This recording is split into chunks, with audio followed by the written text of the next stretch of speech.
9, 8, 7, 6, 5, 4, 3, 2, 1, 0. Women's Wrestling Talk, the #1 women's wrestling network on the planet.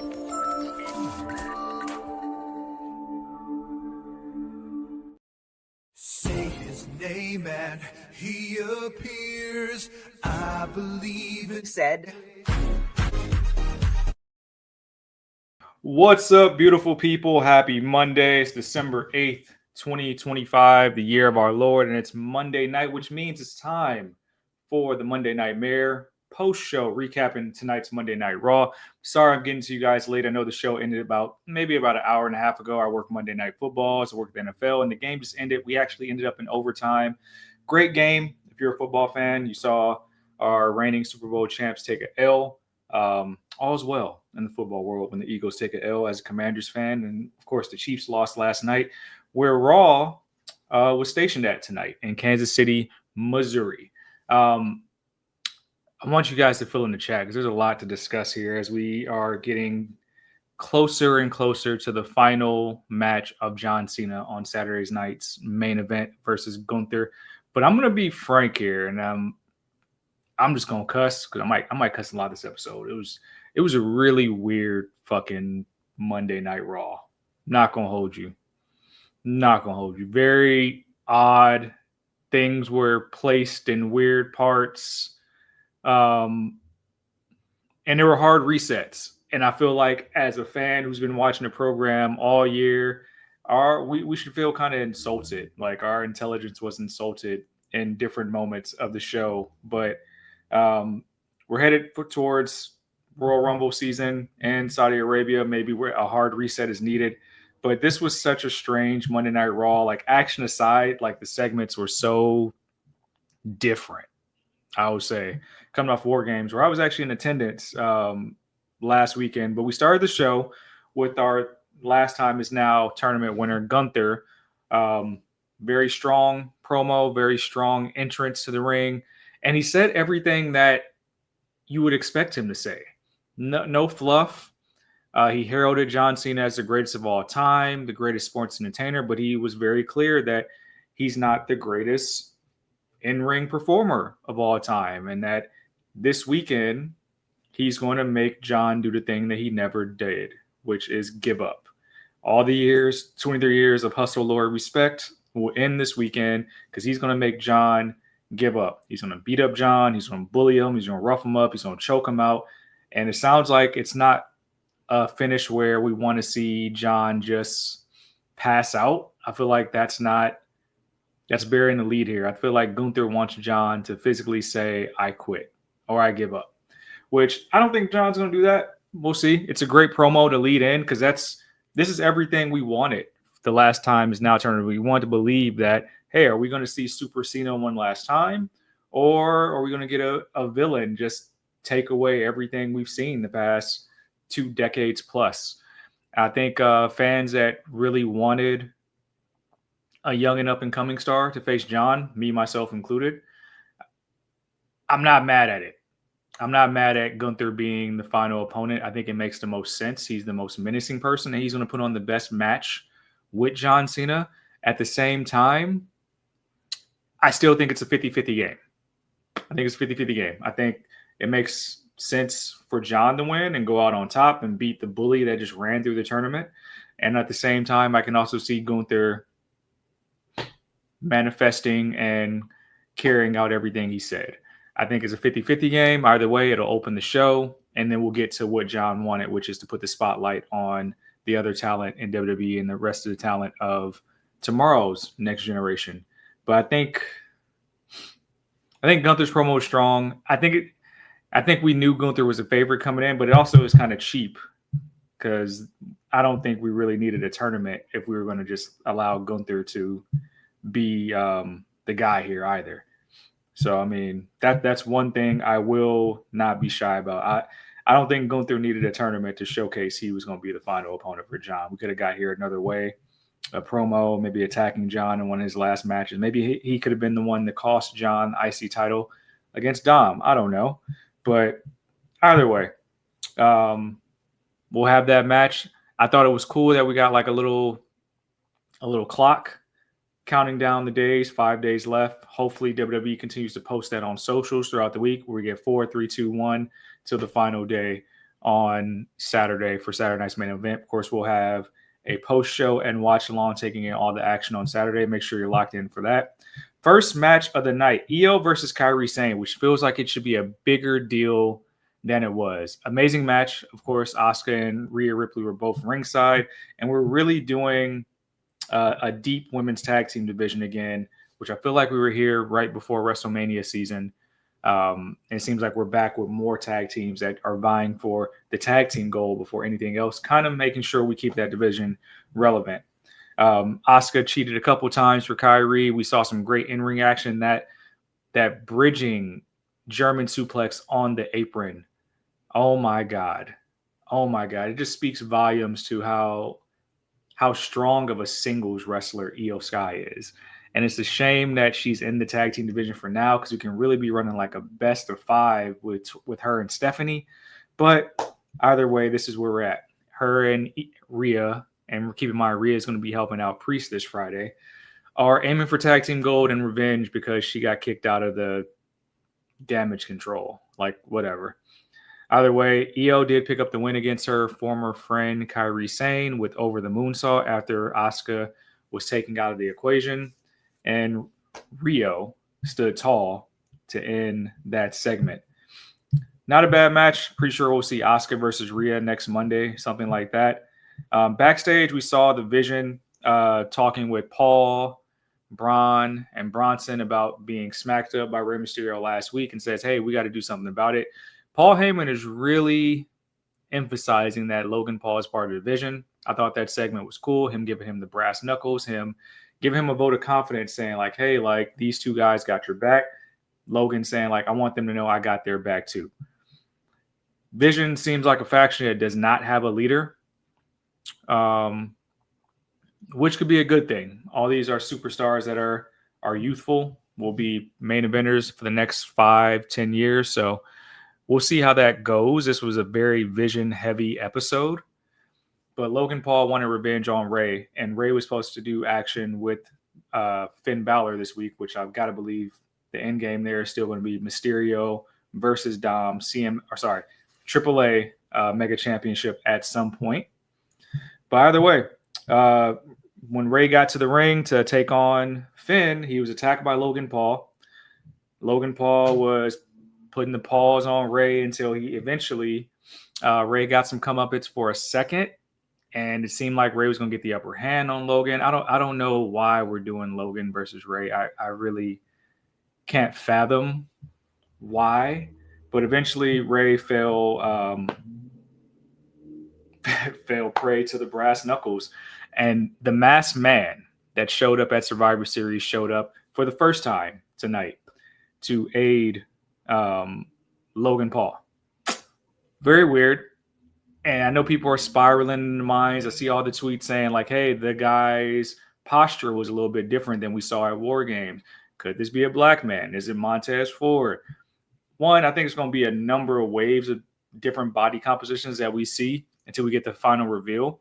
It's definitely not Seth Rollins. How would you guys feel if it was Jake Paul? I mean, I'm just throwing it out there, especially since it was like one of those things where he made the save for Logan twice tonight. What if it was his brother? Would that piss everybody off? By the way, helped Logan get the upper hand on Rey. Rey gets knocked out with the brass knuckles. Logan standing there, and almost seemingly way too late, LA Knight, his music hits. He makes a save. Logan clears the ring.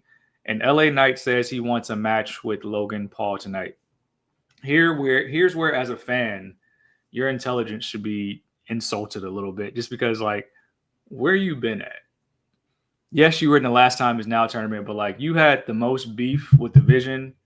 You had the beef with Seth Rollins, which caused you to have beef with Jay. And it's like we took a long hiatus to get back here. And it's like, oh, like I subbed. I tapped to Gunther, got choked out. But I remember I had some other beef over here. It's like we just went around the block so weird to get here. It's like, oh yeah, I see Rey Mysterio getting beat up. That's a Hall of Famer. I'm gonna come save him because the Vision don't need to be on top anymore. It's like you got your whole War Game spot taken, and it's like there was no pay-per-view. But like, yeah, this would set you off and made you mad. Either way, and I guess the de facto main event of the evening made official: Logan Paul, LA Knight. Just so he can get his lick back against the Vision. So it seems like LA Knight's going to be doing war with the Vision again. I don't know. I've got nothing there. Now I guess Rey Mysterio is going to have beef with Logan Paul. I'm pretty sure that's going to parlay into that. And yeah, Bozak, Ray versus Finn essentially got cut because Finn never came to the ring. We saw Finn backstage with Dom during that whole segment where they're just listening to Liv kind of be surprised at Raquel's actions and proclaim herself and Roxanne going after the tag team titles. Like I said, really fucking weird Monday Night Raw, bro. Really weird. And I don't know what to draw from it. It's like hard reset around the Last Time Is Now tournament and the finals this upcoming weekend. I don't get it. Cool things that happen outside of this, and I'm definitely jumping around. We saw Obafemi in the audience. We saw Javon Evans in the audience. We saw Sol Ruka in the audience. Of course, they'll all be in action on Saturday night's main event. We had the tag team title match next.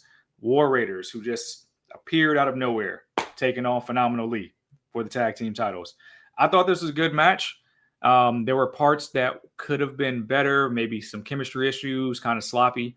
But it felt like they were really trying to position Dragon Lee as a threat in the tag team. If you saw the part where AJ Styles was essentially eliminated from the match, Dragon Lee going back and forth with Eric and Ivar. He even tried to pick up Ivar. I think that was a bad idea. I respect that he tried to go for it twice just to show that he can do it, but it didn't work out the way they wanted. And there was a weird moment before Ivar hit that moonsault and they had to break up. Like I could have sworn that Eric tagged in. He walked into the ring to tag himself in before Ivar hit that moonsault. Great shit, by the way. Love seeing big men moonsaults. And it's like Ivar still took the pin. AJ made the save. It was weird. It was like I'm nitpicking, but just these small things that were like, I can't overlook that in tag team wrestling. But Phenomenal Lee, with the New Day berating both teams throughout the match because they were upset they lost last week. Kind of cheering for the War Raiders, but berating everybody else. AJ Styles, his phenomenal forearm, I believe, on Eric, picks up the pin. But it was a hard-hitting match. Should remind you that the War Raiders were a former tag team, that they have a very strong moveset for tag team moves. I think they hit the I think it's called the War Raid on the outside of the ring to Dragon Lee. The spot where Ivar hits that side splash onto the actual side of the ring right there. That's all dope stuff to remind you how dope the War Raiders were. So I hope the same way we are emphasizing the women's tag team division, we're doing that for the men now. Because it seems like the men's division is going to get stronger now. After the match, War Raiders cleared the ring. Phenomenal Lee is there, and the New Day come in to confront Phenomenal Lee. What happens? And this is where I say the show is even more weird. Uso's music hits, Jey Uso that is, and now we're yeeting down to the ring. We're yeeting down to the ring. Jey Uso picks up a baby. He eats with the baby. This lasts for minutes, by the way, while the other 5 men are just in the ring. Very random. It felt so out of place that I put it in our WWT chat. I was like, this just feels off. Like, based on what I saw last week with Jey throwing a temper tantrum and leaving the arena, not even wanting to speak with Jackie and saying like, hey, I guess those titles look better on Roman, like Roman said. It's like we just did a complete 180 here. Like, I'm supposed to forget temper tantrum Jey, and now we in the tag division again. Now, this was crazy. If y'all remember, I want to say it was around the summertime. I forget the match Jey had, but we did the Gunther stuff back and forth, and that it was actually rumored that the fall was supposed to be a Usos reunion. And I think we kind of teased it at some point, and we just never did it. Maybe that's because they announced the last time is now tournament and they put Jay in it. But it seems like we put that on ice and said, hey, we got to do this now. Let's do it. Let's do it now. And basically the promo was just Jimmy saying, hey, after Jay was in his feelings last week, I called my brother and said, hey, I don't want to see you like that. What we doing, Oos? And it's like, we're going to get back together. And then they just cut this very strong promo against Phenomenal Lee saying like, hey, we coming for that gold. We got to get our licks back. We got to get back on top. We want the tag team gold. Y'all don't know us yet. We're the greatest tag team of all time. But the New Day know us from their long-standing rivalry. Hey, I don't know, man. If this gets us another run of New Day versus Usos, I'm here for it. I'm emphatically believe that the New Day's heel run has been mishandled outside of the actual turn on Big E, which seems like it was years ago. That was earlier this year. No payoff for it.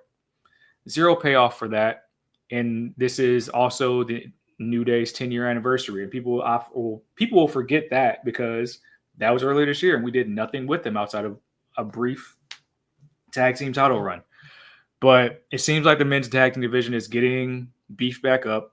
The Usos have announced that they are now back officially into the tag team division as the Usos. Don't know if that means they'll go back to their OG music, if they'll continue to do the yeeting. But seems like the Usos will eventually get a tag team match against Phenomenal Lee, and I expect them to take those belts off Phenomenal Lee because AJ Styles got shit to do. And AJ Styles, if this is going to be his last, however, 5-6 months left, he got shit to do. TNA is going to be on AMC beginning of the year. I expect AJ Styles to do a stint there and really close out his career the way he wants as a single star. I think Dragon Lee has got enough rub. He can feud with Dom and AAA for a bit and be a solid hand in the men's division as a singles wrestler for the IC belt as well. But very awkward segment, very weird to announce the Usos into the tag team division right there. But I have to believe that it's just to make sure the tag team division is a little bit more well-rounded going into Saudi season. Not Saudi season, but WrestleMania season, Royal Rumble, of course, Elimination Chamber. Got to figure out where the Creeds are at.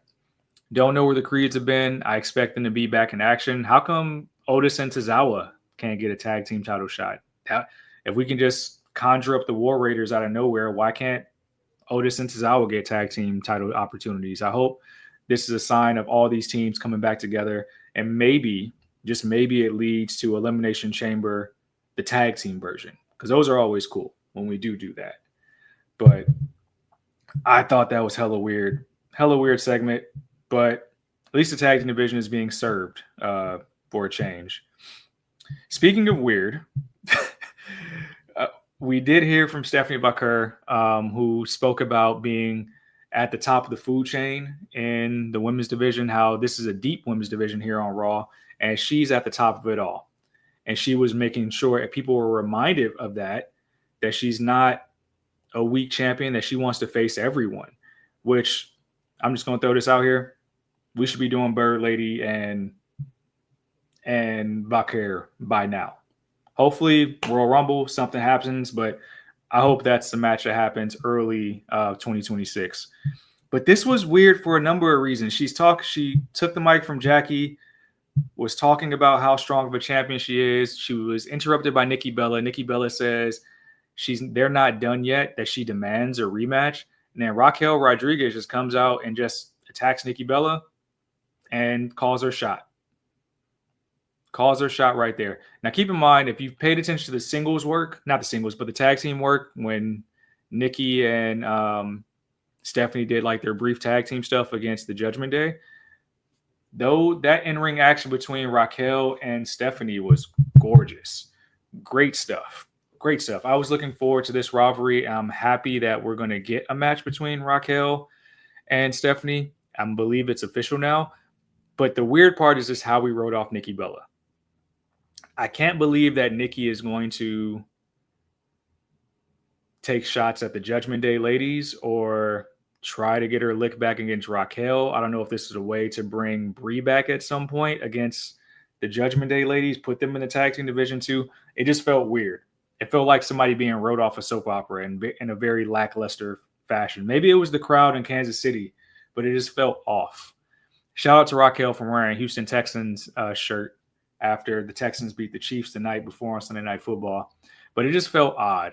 She told Stephanie name the time and place, and she would love to kick her ass. She's now next in line for La Primera.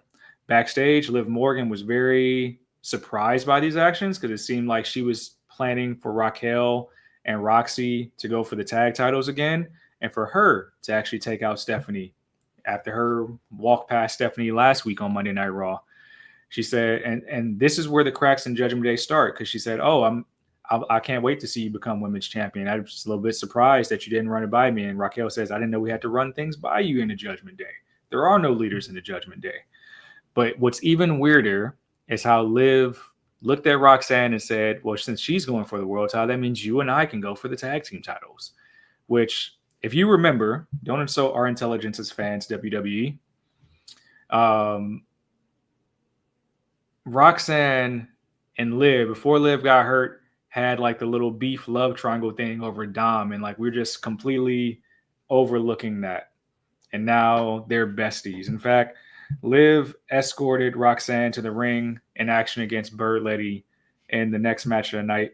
I believe before that we saw a vignette on Maxine Dupree, which Maxine hasn't been in action since winning the IC title off Becky Lynch.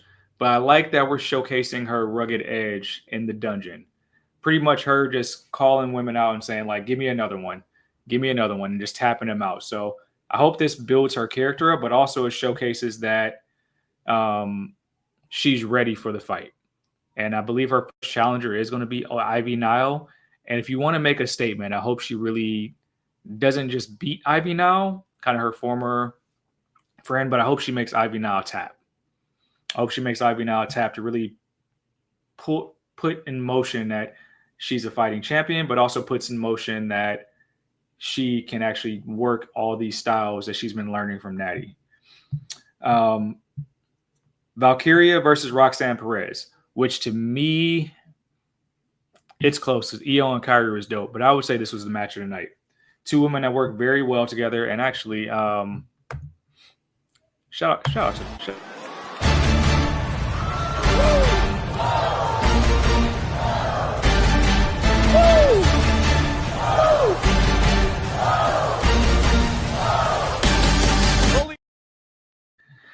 I hate that clip, but shout out to the Bird Lady because this was a badass match, and it reminded me how strong she was as the inaugural Intercontinental Champion, and all she needed was a little character development, and maybe Becky brought that out of her, and maybe Bayley has continued to bring that out of her in this women's tag division. But this show shows you just like the possibilities of like 2027, 2028, when you can have a WrestleMania main event match with like Roxanne Perez and Lyra Valkyria for the women's title, just because they've done this ad nauseum in NXT, and this just shows how strong both women are in ring. Like Lyra is amazing in ring, and once she gets her shine to actually go into singles action again, I think she'll be able to prove that more and have more staying power as a character. But this was a match where Liv was trying to get involved. Bayley tried to take Liv out. Liv did just enough to thwart Lyra for Roxanne to hit Pop Rocks. Ball game. Roxanne gets a win over Lyra Valkyria. I think that's Roxanne's first win in a while too, at least a singles win. So it was good to see.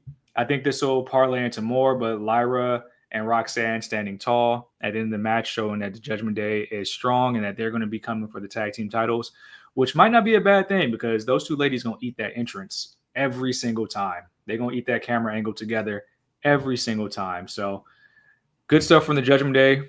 The ladies of the Judgment Day, that is. We didn't have much from Dom. I don't think JD was there tonight, or Finn. Finn never came to the ring. So it's good to see that we are showing some parity in women's division from all over. And it's probably going to come to a head in the Royal Rumble. And I can't wait to see what it's going to look like.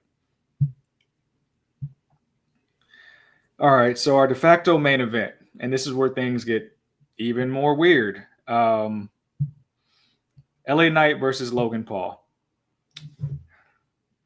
It was a match, and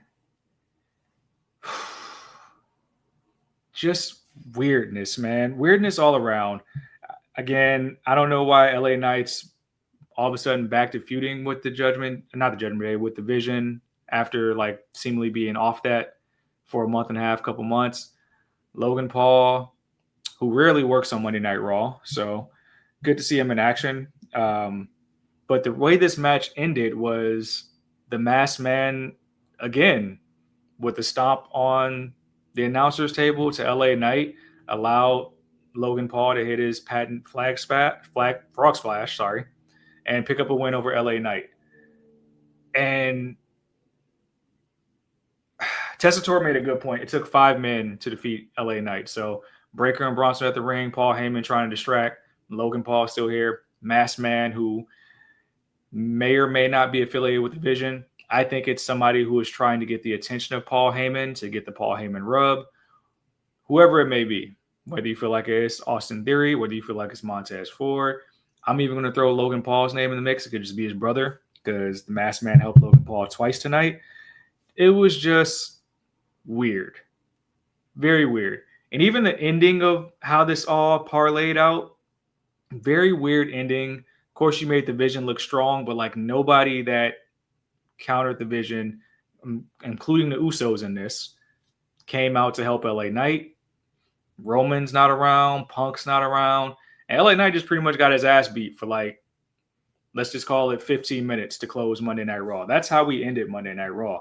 The man took a spear. The man took 3 tsunamis, 2 in ring. And then we got a fiery promo from Bron Breakker. Two weeks in a row, Bron Breakker cut a demon of a promo, just like his uncle used to cut, talking about how he wants the best in the world, CM Punk, the person that was feared. And he kind of blurred the lines here between the fourth wall of like what's real, what's not, saying he doesn't believe that in this goody two-shoes CM Punk, he's waiting for the guy that nobody likes backstage, the guy that's an asshole, but also the guy who was one of the best wrestlers to ever lace up a pair of boots. Because if January 6th comes and that guy doesn't show up, he's going to beat CM Punk easily. That was the crux of Breakker's promo. But he even threw some personal jabs in there saying that he's not only going to take his title, he's going to might as well take his wife while he's at it, which I would love to see an Izzy Dame tweet in response to that comment. But Bron Breakker was talking real spicy on the mic, and it sounded so Steiner-coded. It sounded like the most Steiner promo you would ever hear, full of intensity and just saying like it's going to be spear 1, 2, 3. Now, in the midst of this, he even called Punk a crackhead on Netflix. That was crazy too. And if you go back and look at that part of the promo, it looked like Paul Heyman covered his mouth because he didn't approve of him saying that, or because he was trying to conceal his laughter. He might have broke Paul Heyman on live TV. By the way, fiery promo, and you would expect Punk or some protagonist to be here and make a save, and it wasn't that. It wasn't that. It was weird as hell. You see LA Knight, after being escorted backstage, pretty much getting his ass beat, telling the officials and security like, hey, I'm not done. I'm not done fighting. And then Logan Paul and Bronson Reed go backstage and beat his ass some more. They put him through a table, and then he gets tsunami'd on the top of a car, which I don't think we've seen that type of spot since Bronson did it to Seth Rollins. So that should effectively take out LA Knight.